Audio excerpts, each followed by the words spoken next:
The Newsday continues here on One News Now. I'm Diego Castro, bringing you the biggest headlines from around the world. Turkish President Tayyip Erdogan says that Israeli Prime Minister Benjamin Netanyahu is no different from Adolf Hitler. Erdogan likened Israel's attacks on Gaza to the treatment of Jewish people by the Nazis. Erdogan also points out that German officials cannot speak out against Israel's actions. This as Germany is still, quote, paying the price for Hitler. Bunlar bize Hitler'i de aratacak. Bu Netanyahu'nun yaptıklarının Hitler'den geri kalır yanı var mı? Yok. Şu an itibariyle Hitler bunun kadar zengin değildi. Bu Hitler'e göre daha zengin. Batı'dan alıyor destekleri. Amerika'dan her türlü destek geliyor. Ve bütün bu desteklerle 20 bini aşkın Gazze'liyi bunlar ne yaptılar? Öldürdüler.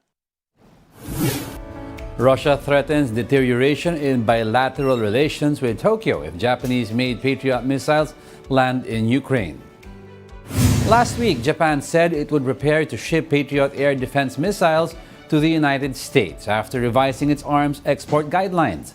According to Russian Foreign Ministry spokeswoman Maria Zakharova, such a scenario would be, quote, interpreted as unambiguously hostile actions against Russia and will lead to grave consequences for Japan in the context of bilateral relations. Russia and Japan have yet to conclude a treaty formally ending World War II hostilities. This is due to an old territorial dispute involving a chain of Pacific islands known in Japan as the Northern Territories and in Russia as the Southern Kuriles. Meanwhile, Russia tells South Korea not to be surprised if Moscow retaliates against Seoul for expanding the list of goods which cannot be exported without special permission. Seoul said this week it would add over 600 types of goods which could be potentially be used for military purposes to export control list for Russia. The list includes heavy construction equipment, rechargeable batteries, aeronautical components, and some cars. Russian Foreign Ministry spokeswoman Maria Zakharova said that this was an unfriendly move taken at Washington's behest. She added that it will damage South Korea's own economy and industry. We'll be back with more stories after the break. Keep it here on One News.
You're still watching One News Now World. I'm Diego Castro.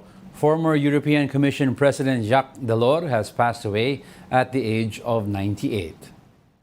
His daughter, Martine Aubry, said her father died in his sleep at his Parisian home. Delors was a founding father of the EU's historic single currency project. He served as president of the European Commission for 3 terms, longer than any other holder of office. French President Emmanuel Macron paid tribute to his compatriot as a statesman who served as a, quote, inexhaustible architect of our Europe and a fighter for human justice. Lee Sun-kyun, a South Korean actor known for his role in the Oscar-winning movie Parasite, has been found dead. That and more in this report by the Associated Press.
Let's now take a quick look at other world stories we're watching.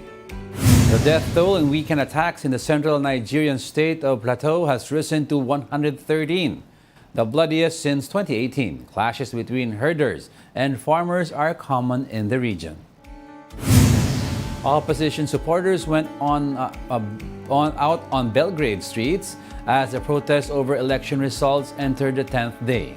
Ruling populist Serbian Progressive Party is accused of widespread vote fraud. And about a dozen elephants painted with intricate patterns were paraded in the tourist city of Saura in Nepal. The annual Chitwan Elephant Festival attracts hundreds of tourists. And those are the top world headlines of the hour. Join us again at 9:45 a.m. as we continue to monitor the day's biggest stories. I'm Diego Castro. We are One News, all sides, all the time.